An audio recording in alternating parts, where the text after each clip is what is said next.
Welcome to the Jung Anthology Podcast, analytical psychology seminars from the C.G. Jung Institute of Chicago. Episode 8. It's been a long time since we've had an episode of the podcast, and I'm sorry we've been behind schedule. We've had a few people ask, what can I do to support the podcast? How can I help there be more episodes? And what you can do is you could go to our website, jungchicago.org, and go to our store and download anything you're interested from there. We both have audio and video, individual classes and series, especially some of the audio series that are in depth, cover a certain topic for 10 to 20 hours or so, which is much more depth than we can get into in the individual podcast episodes. So that's what you can do. And the more traffic we have through our store, the more of our resources we will put into publishing podcast episodes.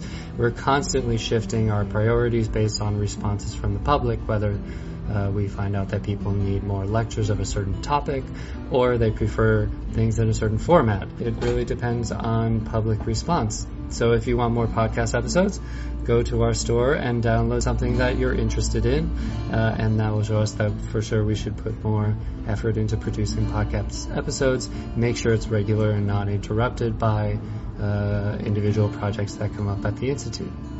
One important piece of news is that we have begun a membership program at the Institute. For $100 a year, receive 20% off of classes in person, also 20% off all audio and video downloads. Participate in the leadership of the Institute by becoming a committee member, and we have lots of different committees that serve different functions and create events and stuff like that.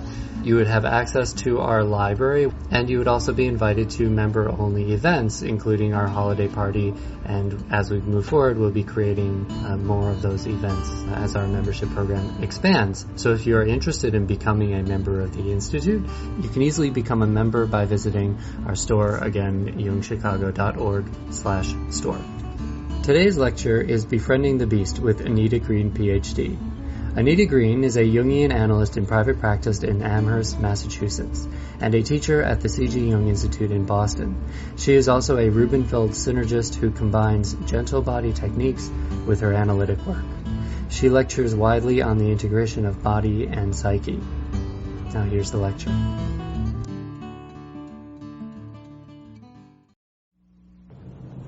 Anita has asked me to be brief in my introduction of her, and to give you just the essential facts about her. But I will say before I give you just essential facts that in recent years in analytical psychology there's been a growing interest in the body as part of the study of Jung's work. And Anita is really one of the pioneers in this area, and she's bringing an entirely new and fresh approach to things. And I'd recommend that you perhaps pick up her article in the lobby at the break and get an idea about a little bit more deeply what she's working on. She is a Jungian analyst and graduated from the C.G. Jung Institute in New York, where she is a frequent lecturer at the Foundation and the Institute and a member of the training program there. And I'd like to welcome her to Chicago, Anita Greene.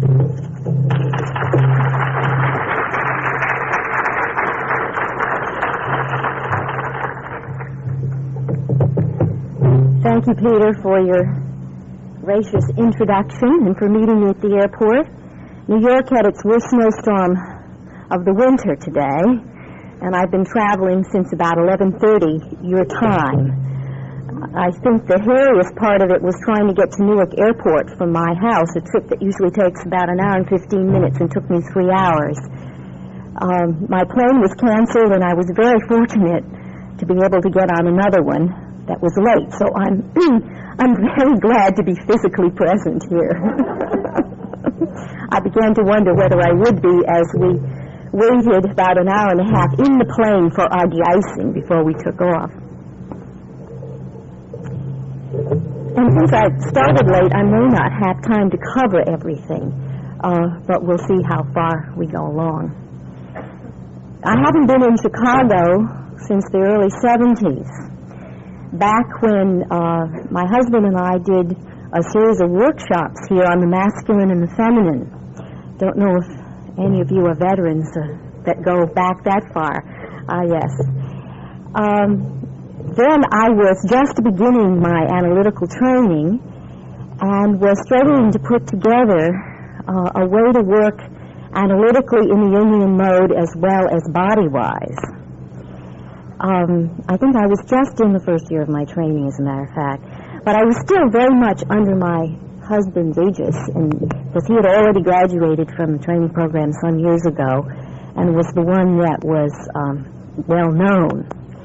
And since then I've come full circle, so it feels very good to be back here on my own. I've completed my analytical training.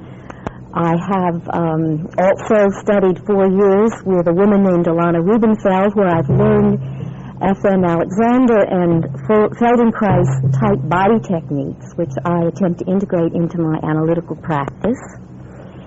I've also done some academic work in psychology, and I feel as I have been doing workshops and lecturing that I've kind of come full circle into my own and on my own. So thank you for inviting me back. I'm going to be speaking a bit about the Beast in Beauty and the Beast. First, I'm going to spend a little time on some of the early creation stories, because I think they shed a great deal of light on the nature of the split between body and spirit. I'm not sure I can see after my day without these glasses, but I'm going to try. Can everyone hear me all right? Good. When it comes right down to it, we mortals are rather puny latecomers to the planet. Long ago, when Earth was still filled with mystery, the forests verdant and virgin, there lived many more beasts than humans. And not only ordinary beasts of varying shapes and sizes, but magical beasts, some with men's torsos and horses' bodies, some with humans' bodies and goats' feet.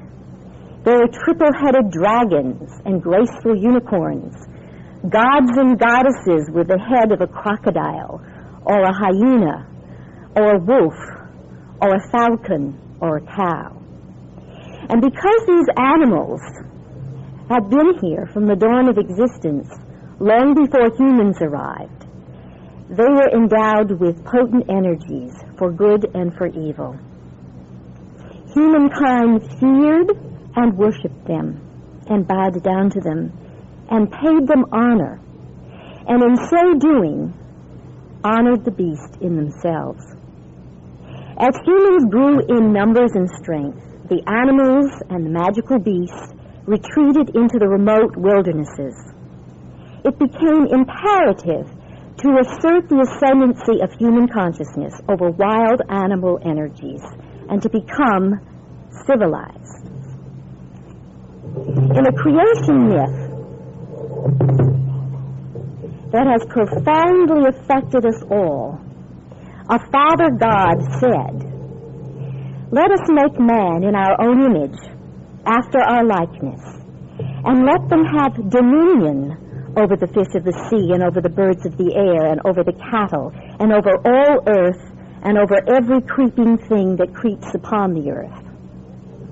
And he said to the male and the female he created, "Be fruitful and multiply, and fill the earth, and subdue it." So man became the master of the earth and its creatures.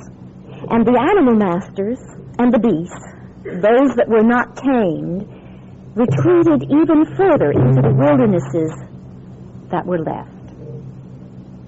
Over time, humans became increasingly arrogant in their view that the earth exists solely to serve them.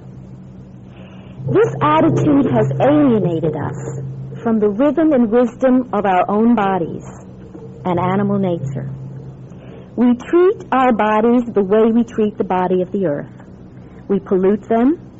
We drain their resources. We manipulate them as objects of scientific investigation. We try to subdue and control them. We don't listen to them. The hydrogen bomb may be nature's revenge, the ultimate monster, so to speak, against a consciousness divorced from nature that has lost any sense of the mutual interdependency of all creatures. At the dawn of human history, there was no separation between sky and earth, spirit and body. The earliest creation myths depict a world created out of a woman's body.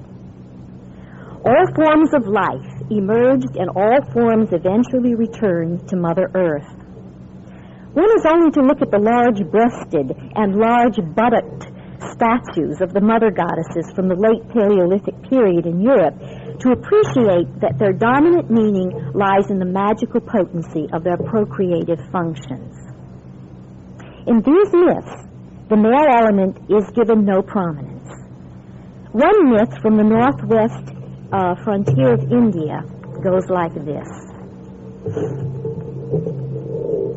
Is there a bit of echo with this, or is it just me? It's okay? At first, Kujun Chantu, the earth, was like a human being. She had a head and arms and legs and an enormous fat belly. The original human beings lived on the surface of her belly. One day, it occurred to Kujun Chantu that if she ever got up and walked about, everyone would fall off and be killed. So she herself died of her own accord. Her head became the snow-covered mountains. The bones of her back turned into smaller hills. Her chest was the valley where the Apatanas lived. From her neck came the north country of the Tagans. Her buttocks turned into the Assam plain. For just as the buttocks are full of fat, Assam has fat, rich soil. Kujun Chantu's eyes became the sun and the moon. From her mouth was born Kujun Popi, who sent the sun and moon to shine in the sky. And on the other side of the earth, in a Thompson Indian myth, we have a similar story. In this one, there are male elements, and the old wise one is masculine.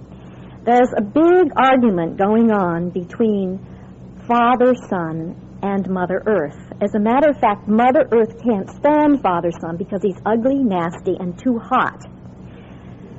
So Father, Son gets very huffy, and he takes the children, the stars and the moon, and he goes off with them and leaves Mother Earth by herself. And the old one comes by to reconcile them. And he tells Father, Son that he cannot go away. He must remain fixed in the sky. And Earth and sky must always look at each other all the time. And then he turns the woman, who is like Earth, he transforms her.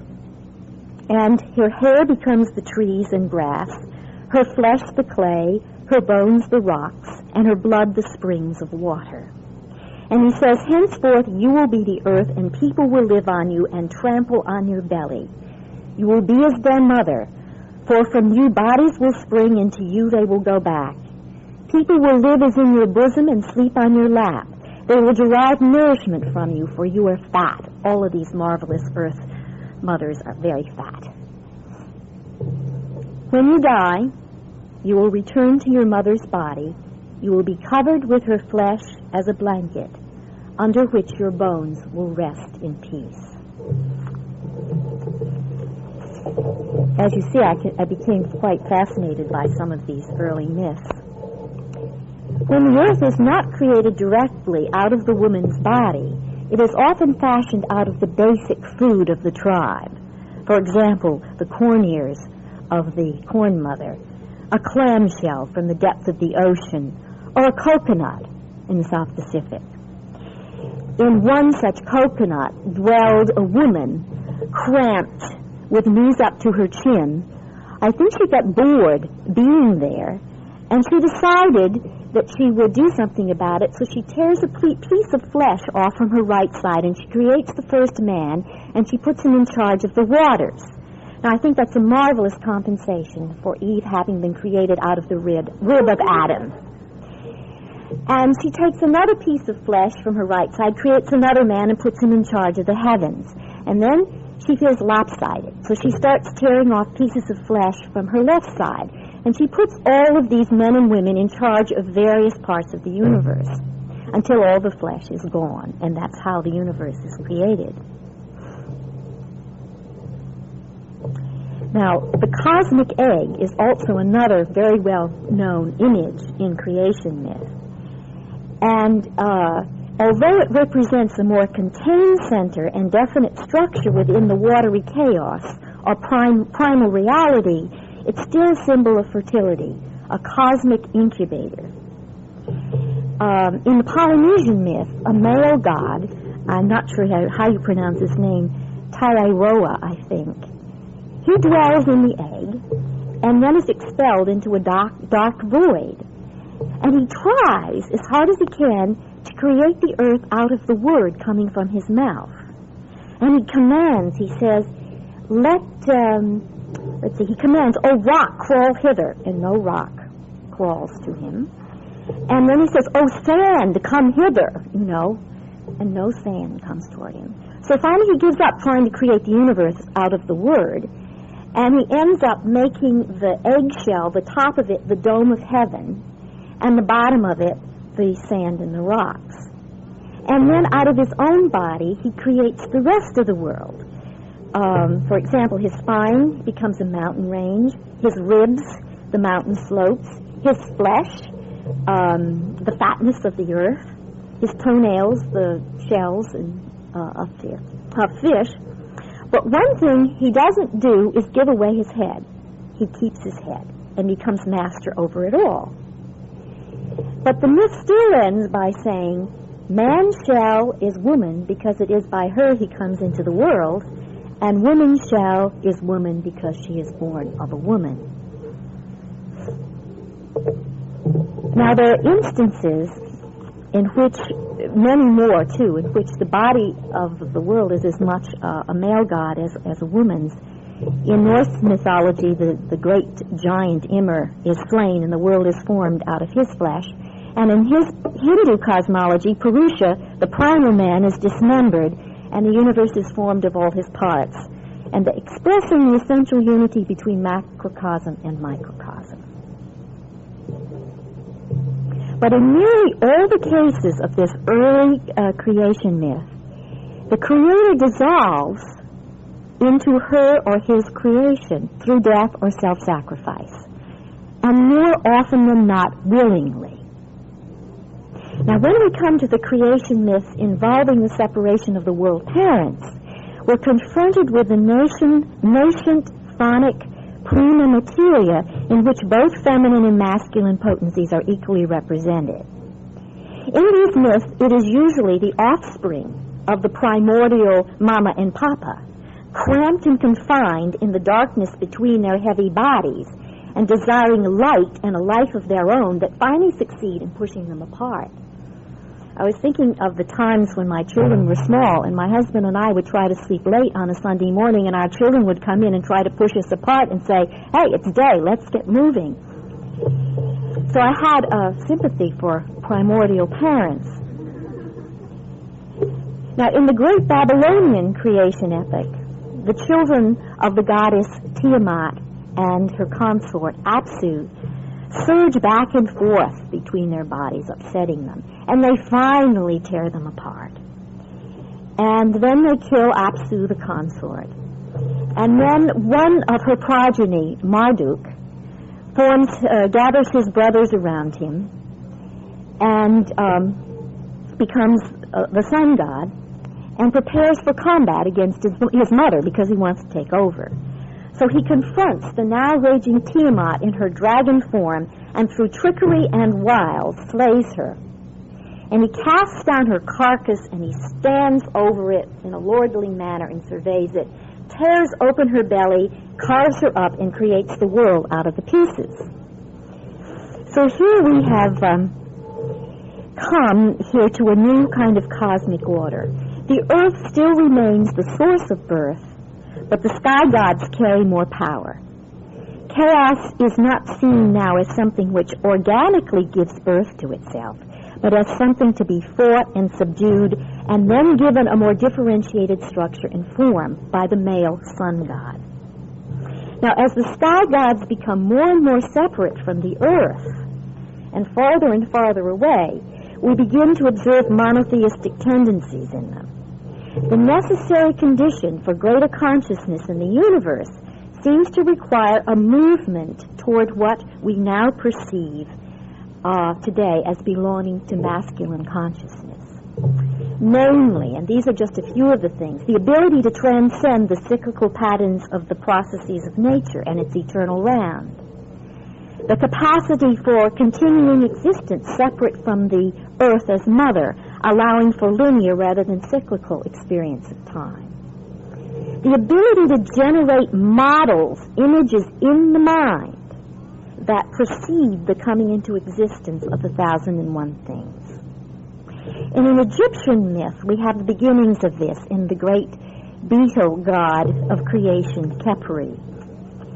In this particular myth, he says, all things came into being only after I came into being. I planned with my face. I made in concept every form when I was alone. There came into being a multitude of forms of beings, the forms of children and the forms of their children. I was the one who copulated with my fist. You don't need the Earth Mother anymore. I masturbated with my hand.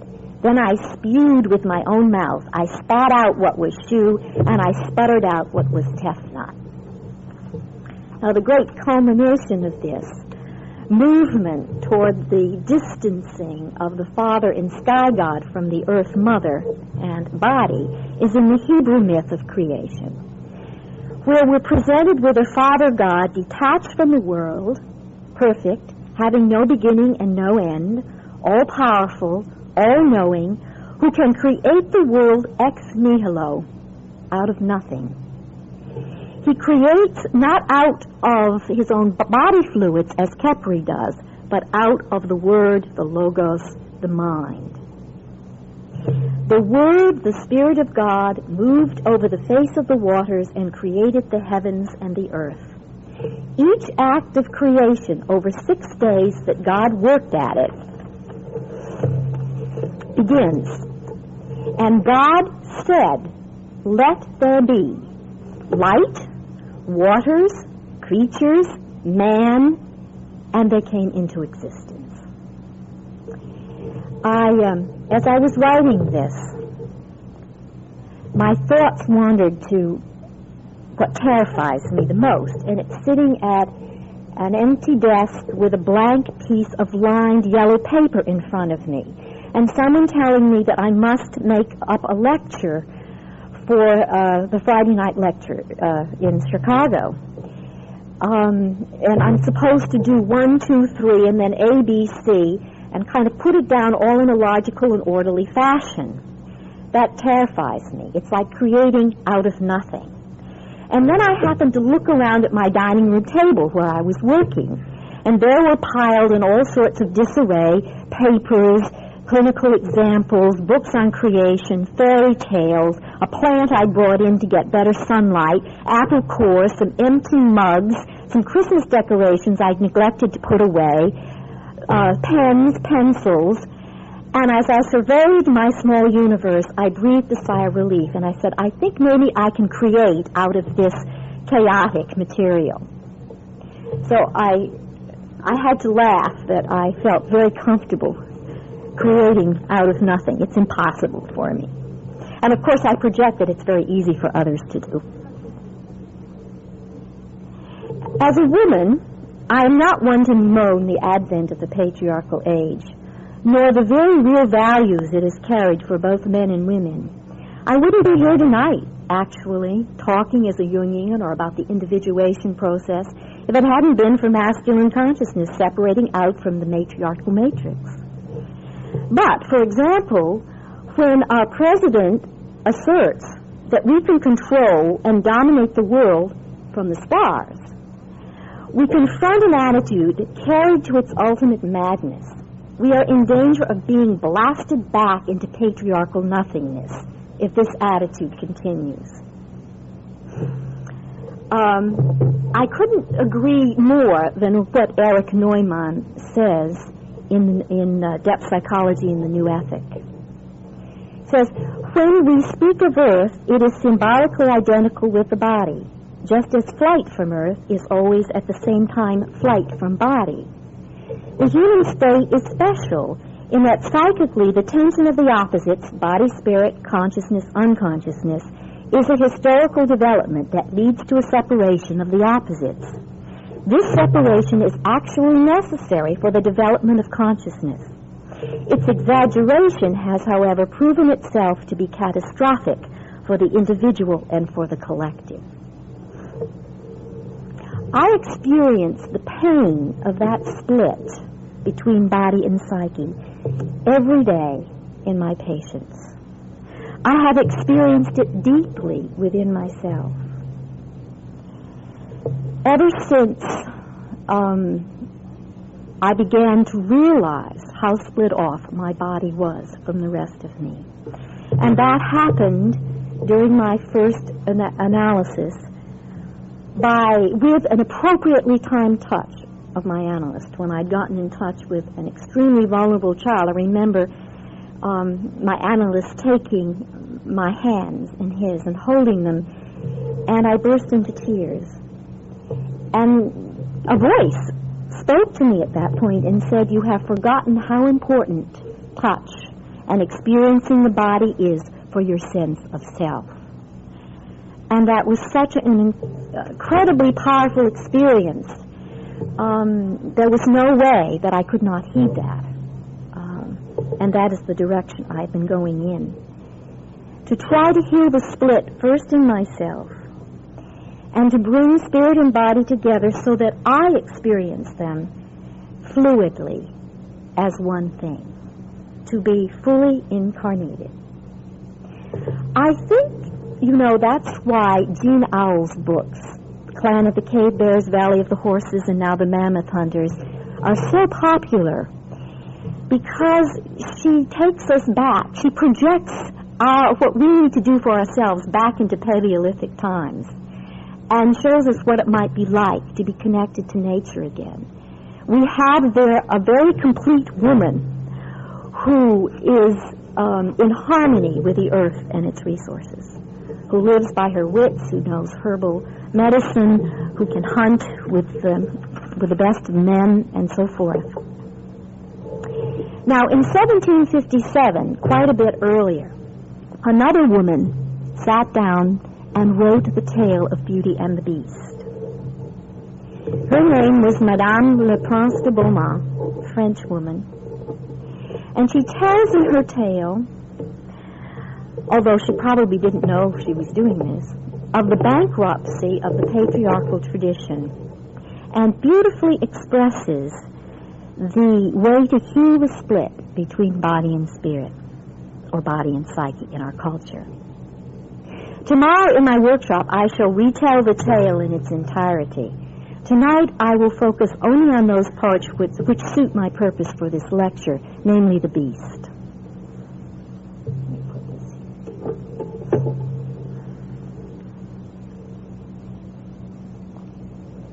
How many of you are familiar with the tale? Most of you. Good.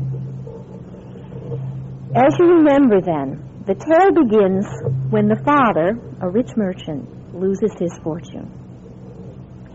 In other words, the patriarchal head of the family is bankrupt. He must leave his elegant townhouse with his family, his daughters and his sons, and return to a simple farmhouse and learn again the cycle of the seasons, plant and harvest his own food, grow and weave, and make their own clothing. As though a reconnection to the earth is vital. Now, we don't always do what is needful in our lives. Jung used to say, if we don't go willingly, we will be led kicking and screaming toward our destiny. But usually we have to be in very dire straits. And I have both men and women coming to me This would be perhaps a typical dream. This is of a woman in her 30s, a professional woman. She's a computer analyst. She never wears anything but slacks. She identified with the father growing up. She went up into her head. She had to think everything through and try to find the logical answer. And she was falling apart because she could not cope anymore with that attitude. One of her first dreams was of a plane crashing into the water. And she, with the help of an older woman, swim out to the plane and rescue a weak young girl. They get her out just in time before the plane sinks beneath the water. And with the help of the older woman, they bring her to the shore. And when they get on the shore, they realize that there's nothing there. They will have to forage for their own food. They will have to do everything from scratch, cooking their own food, making their own clothes, getting their beds ready for nighttime. And so what is needful here for this woman is to go out of her head, the plane crashing down into the water, to rescue her damaged young girl child, and to learn how, with an older woman, and this may have been an early sense of a transference dream onto me, how to survive, how to return to a more grounded, embodied, and organic process in her life. Like the father in the tale and his family have to learn the same thing. Now, in this tale, there is no personal mother, and we are not told why. Maybe she died at the birth of the youngest daughter. Now, when there is no personal mother, there is no source of identification for the daughter with a mature kind of instinctuality or feminine experience. Therefore, the daughter is going to, therefore the Oedipus situation gets heated up, but the daughter is going to experience the anima of the father. And that becomes the model of what the feminine should be. And the daughter then grows up in the patriarchal culture, trying to live up to the expectations or images of what the feminine should be that comes from the masculine psyche. Now, tomorrow in my workshop, I will give examples of the absence of the personal mother. Now, I don't mean that necessarily by death or just non-presence, but the lack of a mother being connected to her own deep femininity and therefore not passing it on to the daughter, and the daughter having to get what she can from the father. I have many women in my practice who lack a connection to that deep well of their own femininity because there was no personal mother in some grounded sense. Now, this same woman that I just described with the plane crash had another dream much farther on into therapy. Sometimes when there is no personal mother, a mother, I mean, who feels comfortable in her femaleness and in her body and can convey the beauty and the joy of that to the daughter, the daughter has to reach down into the archetypal layer of her psyche and find images to heal that. And later on, this woman found herself masturbating surrounded by a circle of older women who were moving around her and affirming her in her action. Back to the fairy tale. As they're struggling with the land and Mother Earth again, a call comes from one of the port cities that one of the ships has been found. And the father takes off again with high hopes. You know, we always hope it's going to be able to work out the old way. And we keep trying it. The daughters, of course, tell him that they think that they're going to be able to go back with their rich friends now, and they order all sorts of brocaded dresses and jewels for him to bring back. And Beauty seems to intuit, this is the name of the youngest daughter, seems to intuit that this isn't going to happen. And so the father goes off.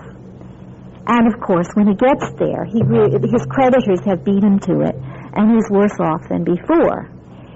And he's left with absolutely nothing, besides has to make the journey home in the dead of winter and in the dark night. And he's very, very desperate and tired and cold.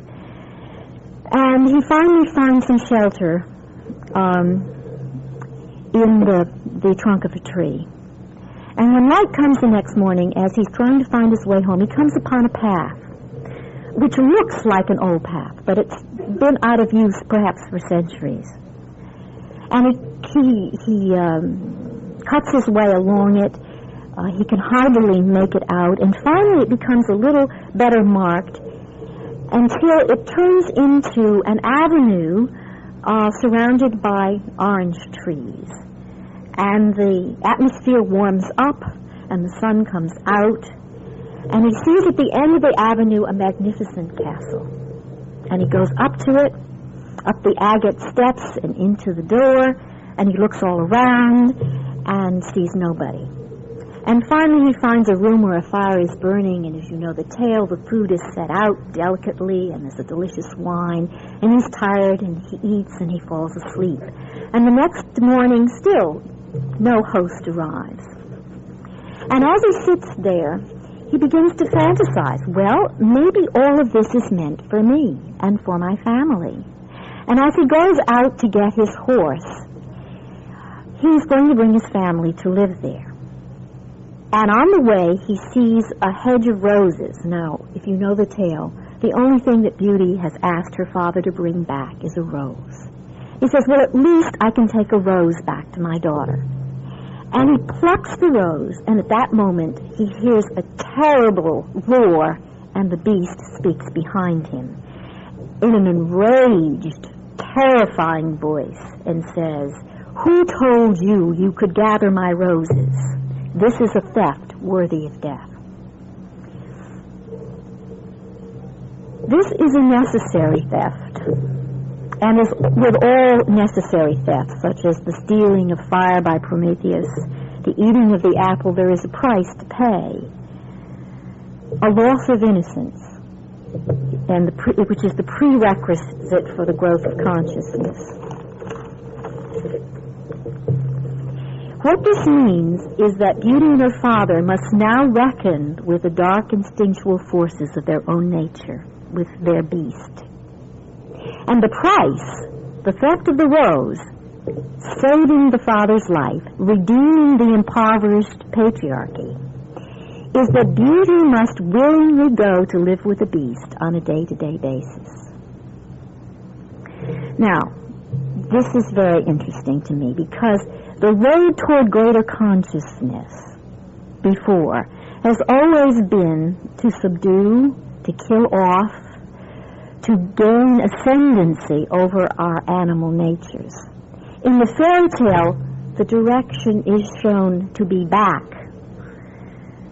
to find our way back along the path that we have even forgotten was there, to reconnect again on a day-to-day living basis with our beastly nature, and to relate again to our instinctual animal energies.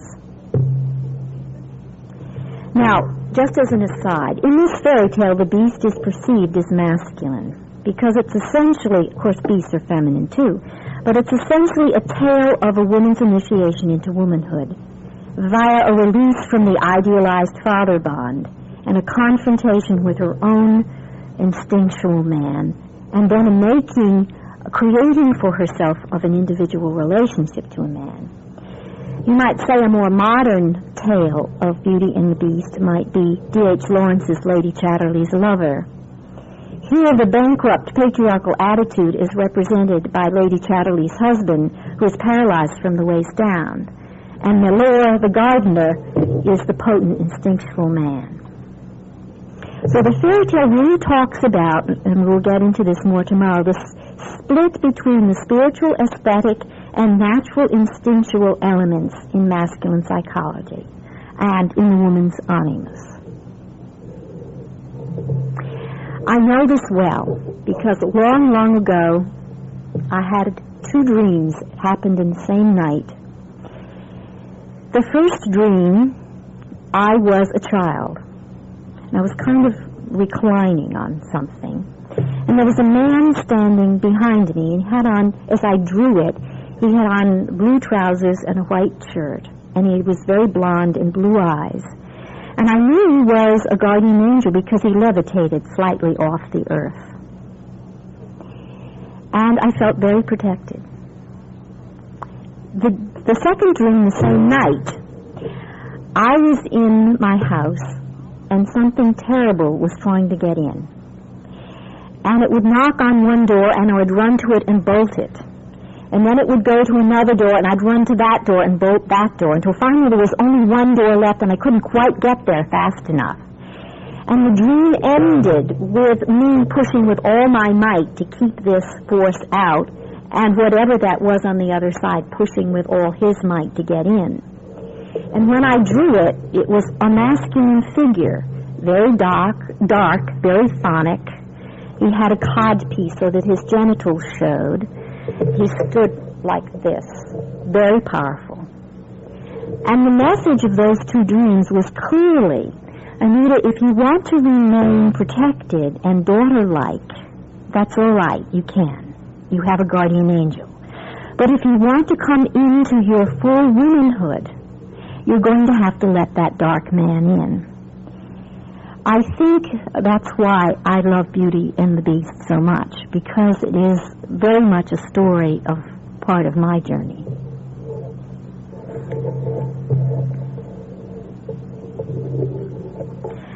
I do believe that one of the reasons the beast often appears as masculine in a woman's dream, or a woman's psychology, is that these qualities such as raw instinctuality, warrior-like fierceness, lecherous libidinal drives, ruthlessness, which used to be all contained within the original great goddesses, like Inanna and Hathor and Ishtar.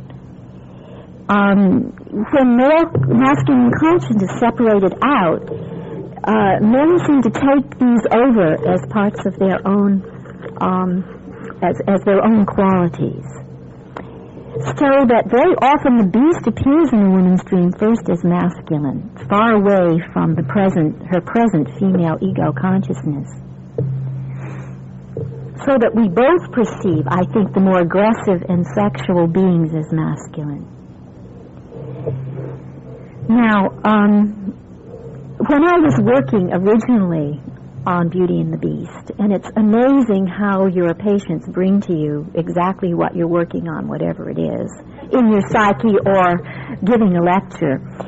A woman came to me. She was very tiny. She had a girl-like voice, and you could imagine her curled up in a man's lap. As a matter of fact, she looked for a tender, fathering kind of man. And she began to have dreams when I was working on the first presentation I did on Beauty and the Beast of terrible savage Indians, ferocious samurai-type men.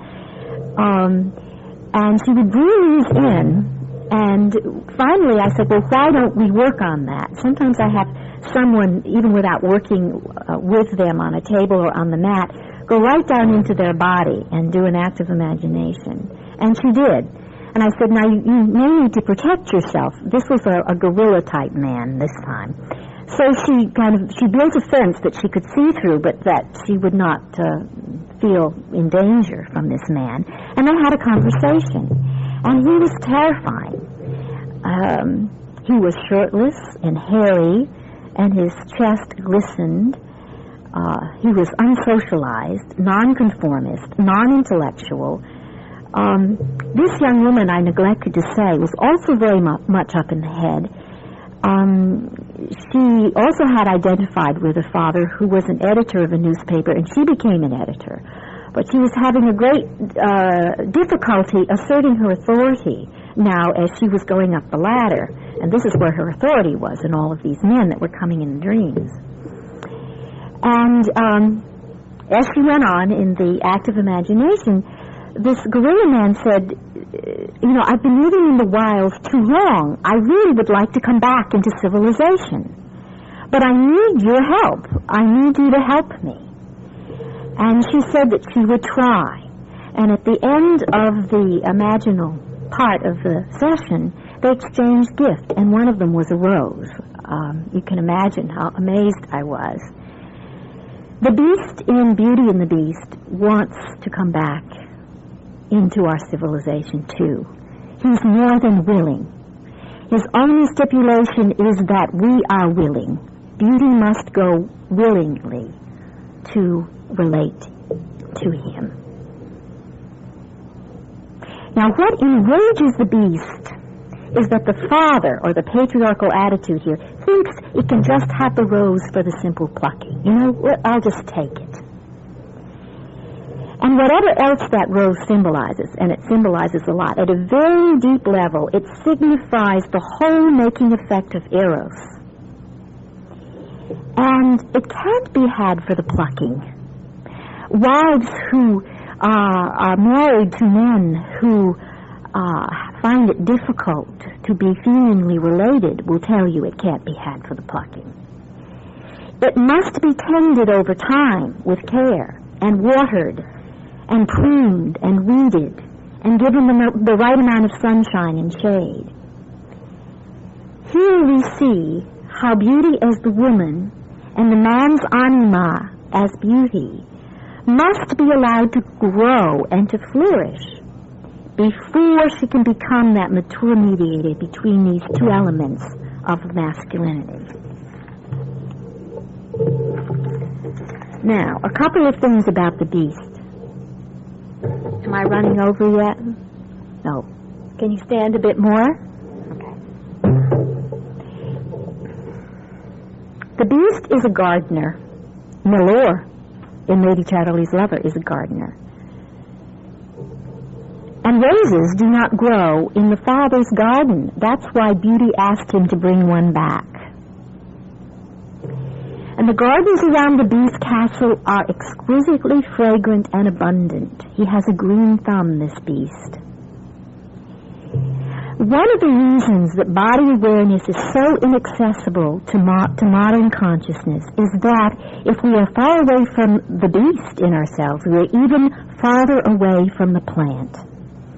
That vegetative place of being, non-verbal, non-representational. In a culture which values doing and performance over being, our bodies pay a great price. I mean, ulcers, heart attack, colitis, just to mention a few ways our body acts up. Now, I find that the kind of non-intrusive and gentle touch techniques I use in my practice often can drop someone into that vegetative place, and sometimes for the first time. I worked with a man in his 40s at one point. He was what one would call a workaholic. His marriage was falling apart, and we talked about his slowing down, and he had a dream which scared me, where he was coming down a hill and the car was out of control, and he crashed into another car, and the steering wheel hit his chest, and he blacks out, and I was really fearful he was going to die of a heart attack. He was very much a type A person. And finally, because he was curious about my table and my mat, he decided to try out this body work that I do. And as I attempted to lift his head and to release his shoulder, and lift his arm, he would do it for me. He would help me. And when I would suggest he give me the full weight of his head, that he didn't have to help me, he realized, he said, I must do this all the time. Everything I do in life needs my help to get it going. And then, as he could let go and entrust himself more to letting his limbs be moved, he said, now I know what you mean when you talk about the receptive. It's when I can permit something to happen and then let it in. And before we had done body work, I could have talked to myself blue in the face about yin and receptive. And he didn't get really had that experience in his body. And often when patients come to me, I do straight analytical work, I combine body work, I use also bioenergetic approach also. But sometimes I see that a person needs to go deep into this vegetative place. And often when they do, and they begin to feel pleasure in their body for the first time through touch, I will get such remarks as, I like this too much. This must be bad. I feel too good. I'm being selfish. My mother always told me I was self-centered.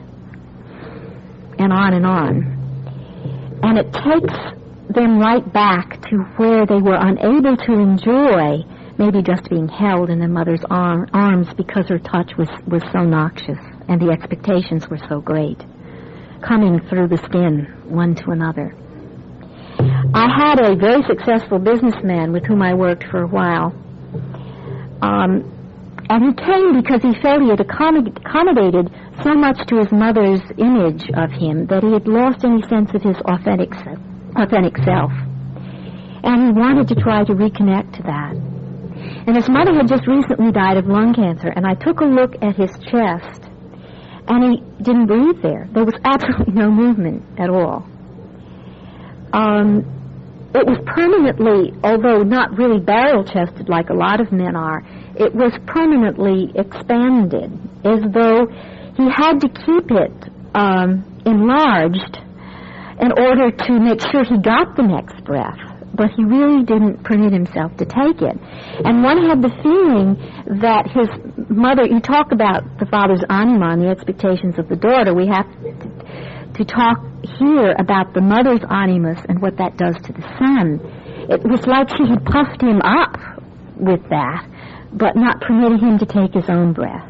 And as we worked with it, and I had him try to breathe there, and I worked in the musculature, and it softened a bit, we both experienced about a 5-year-old living in his chest. And sometimes, even though I know I'm working with an adult body, I will actually see a small child. And it looked like one of the reasons he couldn't get a breath, because he was carrying around, repressed into his adult musculature, this image of the child. And we worked with some of the memories around that age. I can often see the age of the child in the person that I'm working with. And that tells me around the time that traumatic things happen.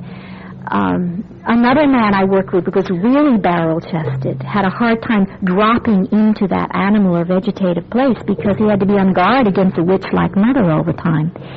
And when we started working in that area, he had an image of a black, malevolent, I have to be careful of that word because I used to pronounce it malevolent. A black, malevolent cat came and sat on his chest and wouldn't let him take a breath.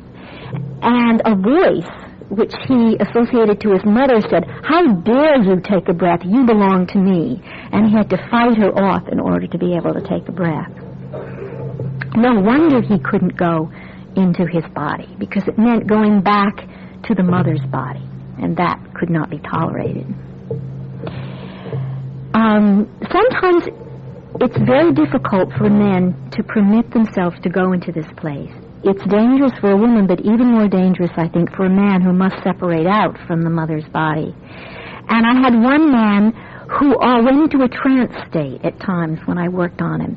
And when we finished in the quiet of the session, he would look at me and say, "Is it all right for me to do that? Am I permitted to do that?"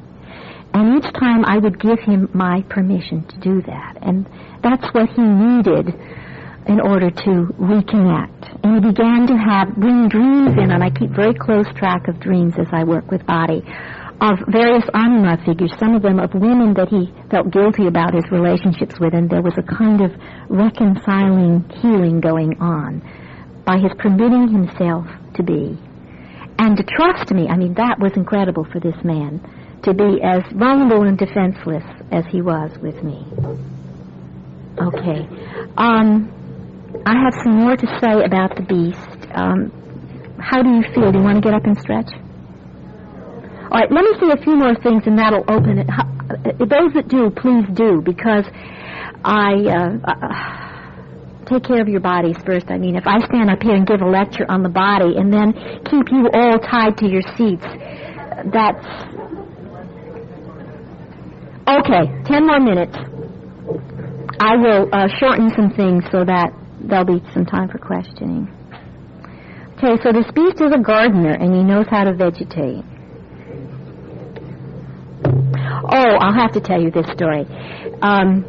This is a woman who's been working with me for about 5 years, and she came in with this dream about several months ago. She said, in the dream, she's watering some plants in my home. One of my offices is in my home. And these were plants that she had brought before, but she'd forgotten they were there. They were her plants. Perhaps I'd been taking care of them. That's not clear in the dream. But she is now watering them and taking care of them. And there were also lots of animals around, dogs and cats, and one special cat for herself. And some of the male dogs are rubbing up against each other, and the sperm is flying all over the place. It's just marvelous. And she said to me, she laughed, she said, and guess who you were? And I said, I couldn't guess. And she said, you were the doctor of veterinary medicine. I can't tell you how tickled I was to be the doctor of veterinary medicine. Because this woman came in with such a negative mother complex. One of her first dreams was being in a dark, womb-like room and trying to get out. And for doorknobs, instead of doorknobs, there were spears pointing at her, so that there was no way she could get out without killing herself or wounding herself. And she would have horrendous dreams about animals, rabbits being sacrificed, other animals outside her house starving, wanting to get in, just terrible kinds of dreams, animals being boiled in pots. So this was a dream that we really rejoiced in, and I just loved being head of veterinary medicine. It's very hard when the primary experience to get to this vegetative level, when the primary experience of the mother has been highly charged and unpleasant. You get that through her body right away, the way she handles you and the way she touches you. That's our first sense of who we are. And Neumann, of course, says that at birth and infancy, the self is primarily a body self. And we really need pleasurable body experience. It's crucial in rooting the child's nation ego firmly in its own individual body and its ego self-axis. Now, let me just go through a couple of things, and then you can ask questions. The beast is an enchanted man, actually. He has been enchanted, and it isn't at all clear in Madame de Beaumont's version why. In some other versions, it's intimated that he's done something like being disrespectful to fairies or to older women. The worst sin is that he raped an orphan and then was bewitched by an evil sorceress. But what happened is that he stepped out of bounds of what a good little boy should do. And tomorrow I will talk about how, now these are mothers brought up, of course, in a patriarchal culture whose highest value has been the spiritual animus. So when the son acts instinctual or masturbates or does some horrible things with his bodies, he becomes told that he's bad. And I believe that I shall explain how this failure of the man to separate out from the power of the mother leads to the son's enchantment by the mother's shadow as unredeemed sorceress. And that enchantment does not allow him to claim and integrate his beastly instinctual nature. So we'll talk about mothers and daughters and sons and mothers. The other thing I was going to say about the beast is that this kind of enchantment, the body is bad. I was going to talk a bit about shame. That we all repress body awareness because it does shameful things. Things around toilet training, things around feeding issues. And if mother or father denigrate their own bodies and are not connected to them, we feel that shame in our own body. So I think part of that enchantment and why it's hard to get back to that level of awareness is that we've struggled all our lives to get above it. And it's just so noxious. I've had people curse me, and not just in jest. They said, I didn't know how awful I felt about myself until I worked with you. To me, that's progress, because so that shame felt bodily is one of the most difficult emotions to deal with, and that's what one gets back into. That's why body is inaccessible, because we feel it's dirty and disgusting. And sometimes when I work around the hip area, particularly with women, if men by and large have a harder time to drop into their vegetative side, women feel by and large more shameful about their bodies. And I will feel, as I'm releasing a hip joint, for example, a wave of revulsion kind of going through my own body. I pick this up with my intuition is in my fingertips. I know I don't feel repelled by their body. And I ask them what's going on, and very often a woman will say, I don't know how you can touch me there. It's so dirty and disgusting. Once when I was working with a woman and I couldn't really feel the shape of her buttocks, I just lost her somewhere. I said, what's going on? And she said, I was just remembering when I became an adolescent and got some fat on my hips, and my mother used to call me laundry bag. So all of that comes up through touch. Shame, and then the other thing I was going to talk about was the fact that in the Beast Castle are all sorts of marvelous games, wonders, entertainments, libraries, picture galleries, rooms that you can go in and look at yourself in mirrors, rooms with curtained windows that you can pull and have pantomimes and all sorts of entertainments play themselves out, so that repressed into the body lies, in large part, our imaginal functioning too. And I find that working with body releases that, often for people for the first time. I'll just mention that, and then I will stop, and you can ask more questions if you want about that. Getting in touch with the child is another one I was going to, and also how Jungians tend to focus on the image-generating components of the complex rather than the energy elements, and how perhaps we forget or ignore that how a person carries themselves, their habitual posturings, the shapes they make as they greet others, gestures are also signs of the archetypes, as well as the images we have in fantasies and dreams. So thank you. Take your break, and then whoever would like to stay can come back and we'll have some questions.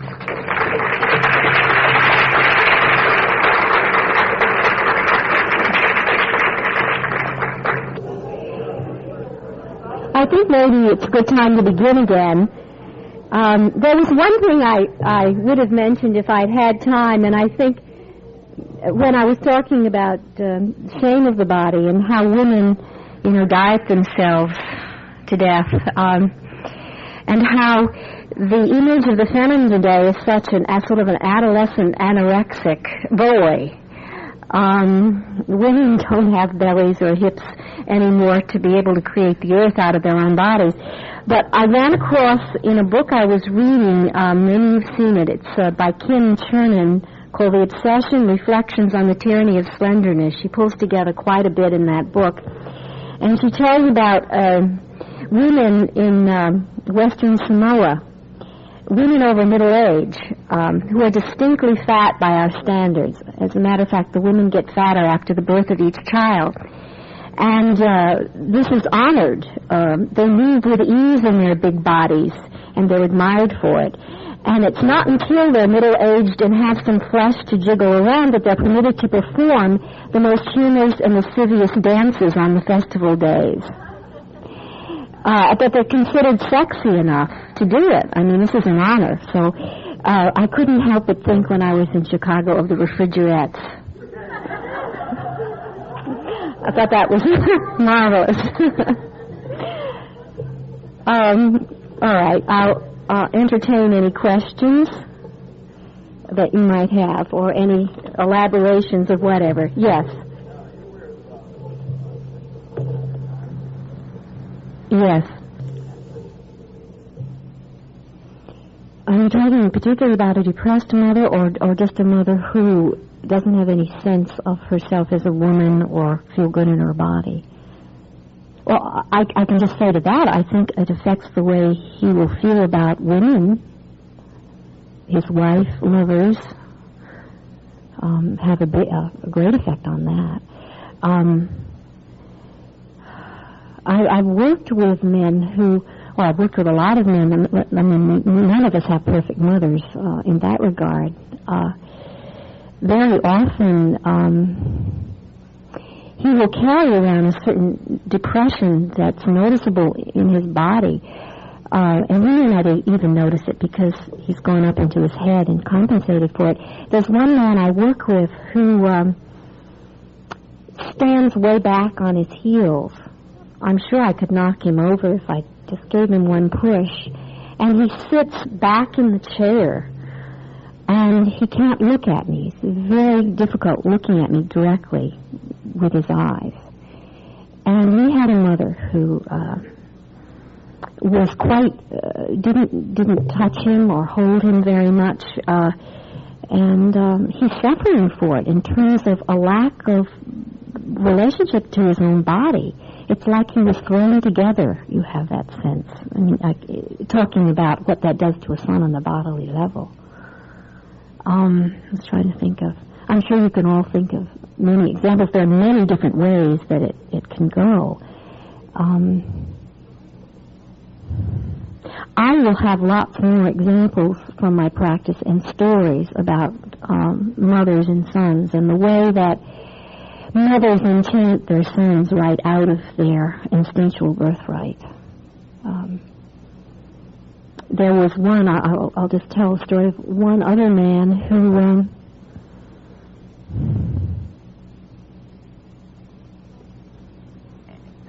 had to talk a lot. I mean, that's what he did. He was very fearful of being quiet. And he had a very castrating mother, which showed up in the dreams. And when he was quiet with me in a session, he was very scared because he wasn't sure what I might do to him. In other words, unless he was putting out some kind of verbal, maybe yang energy directed toward me, it was very hard for him to tolerate being in my presence. Sometimes when this turns around and the Oedipal feelings will start coming toward a female analyst that maybe have been so buried they were hardly ever felt toward the personal mother even. I had one young man of that sort who came in for about a year and a half, and couldn't figure out where his feelings toward me were. He was much closer to his father, and his mother was pathologically rejecting of him. And all of a sudden, through the work and through some of the body work, this began to come out, and it came out on a very primitive level. And he said to me, he said, you know, having sex with you wouldn't be enough. He said, I want to chain you in my room and have you there at every moment that I need you. And it's what he didn't get with his own mother. And it affected him in his, you know, his ability not to be able to relate at a very deep level to other women.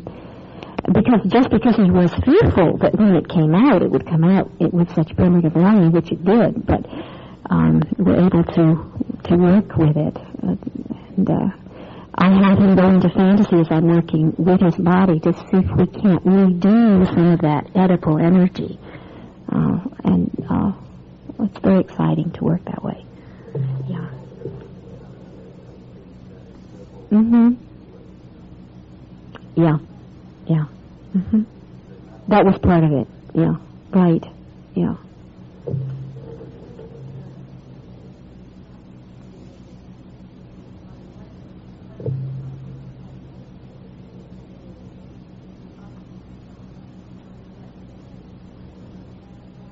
Well, there's so many variables here. It's hard to say.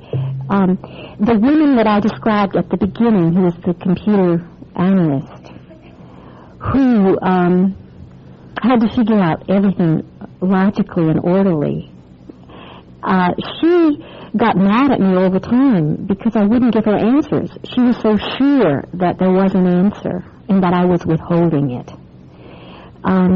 She was very influenced by a father who was quite authoritative, and she had identified with that.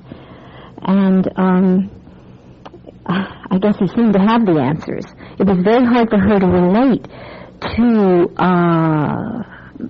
my femaleness in the sense of just kind of waiting and letting something come up and letting it happen.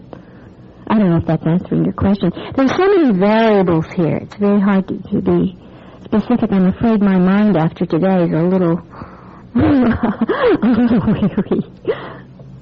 Yeah.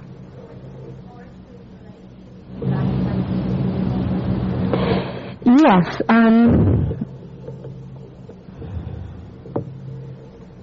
I find very often, not always, because, of course, the imaginal can work in a very intuitive way, and you can have all sorts of marvelous dreams and not be terribly related to your body.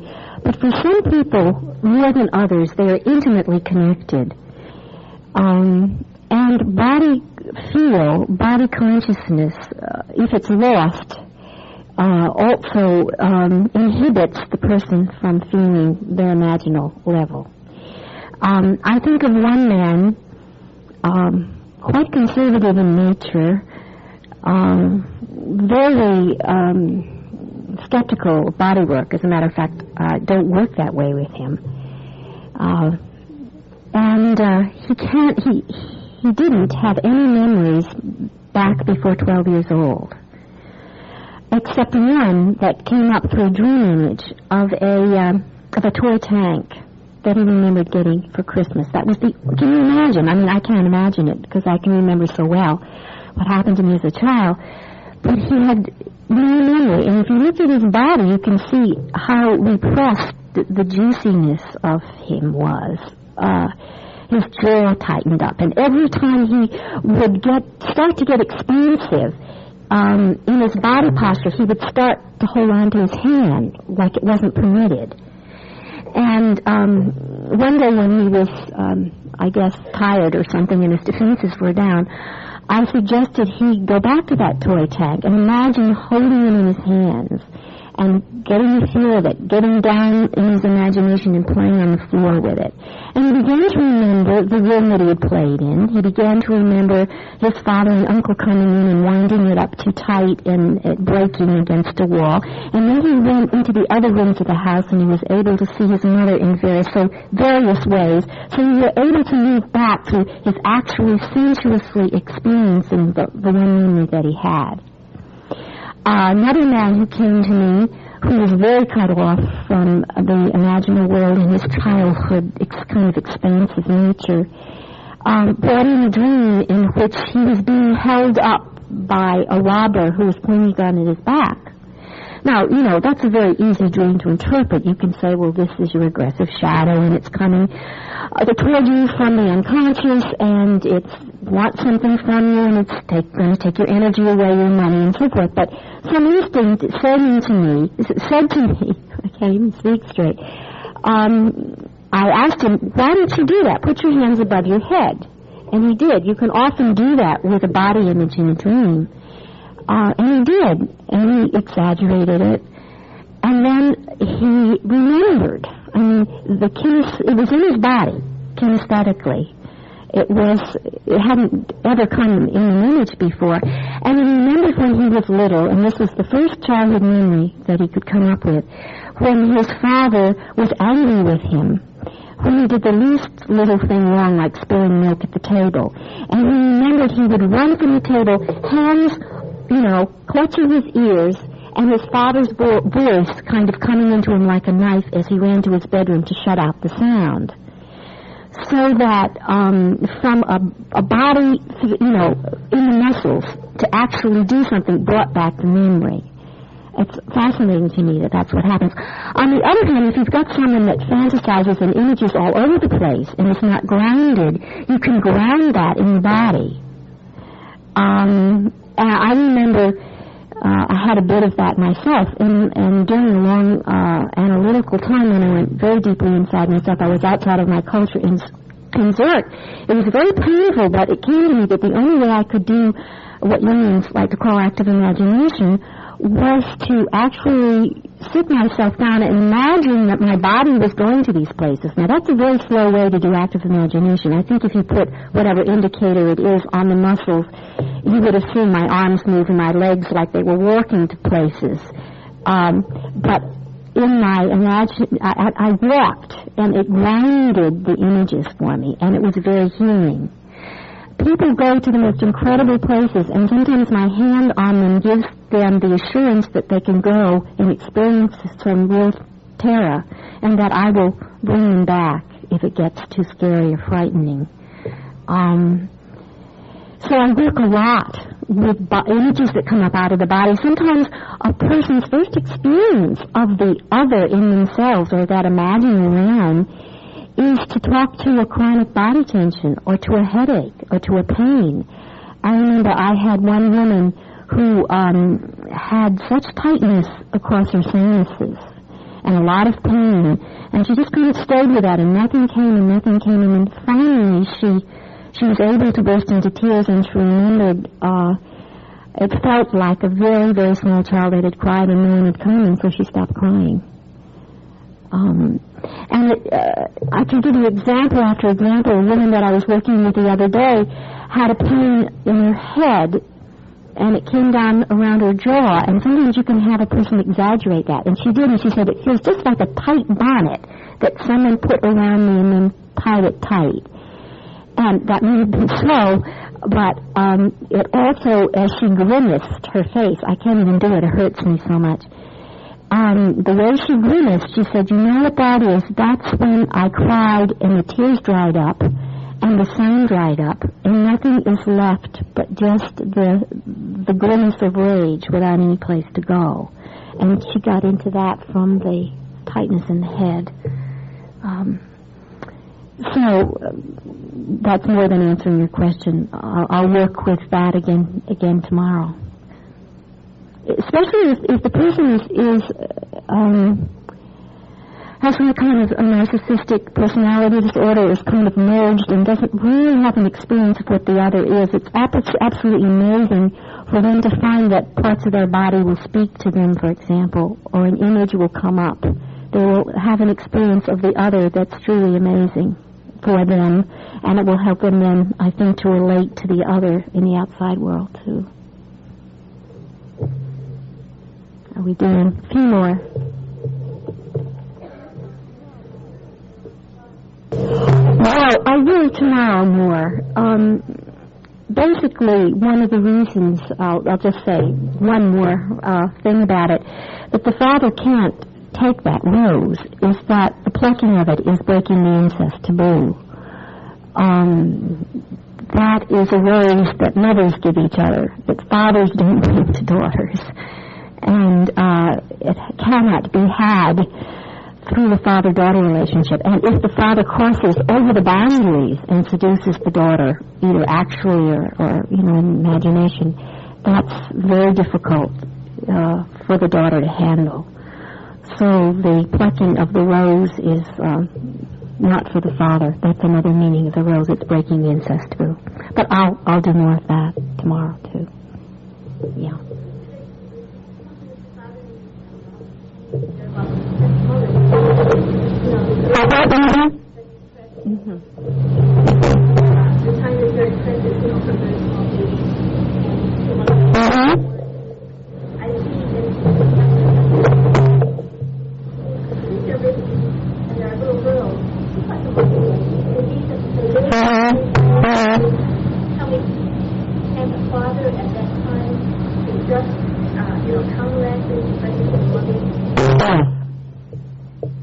I think today, when fathers do more care of children, that can happen much more. And I've seen fathers taking up the slack, and the daughters and sons would be much worse off if they hadn't.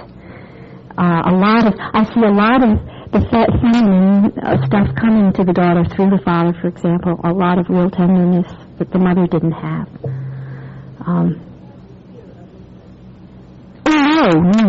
No. A father that can handle his feeling, the daughter needs someone to practice with, and the father needs to be able to stand there and be there and hug her and hold her and feel very comfortable about that without crossing over the boundary. Yeah. How much more time do I have? One more.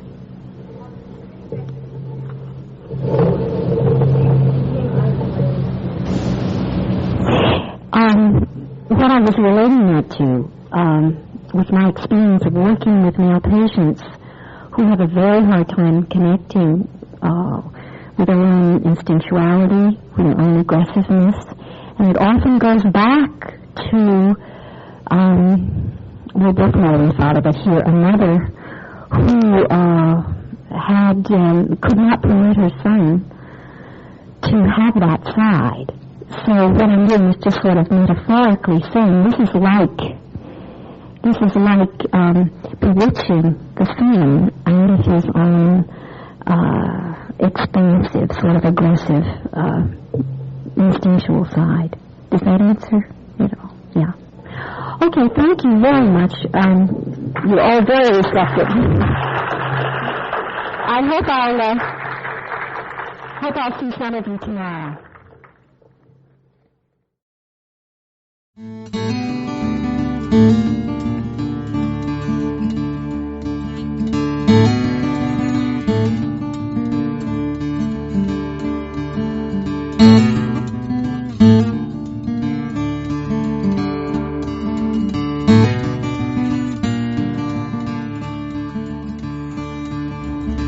Thanks for listening. The content of today's lecture is copyright Anita Greene.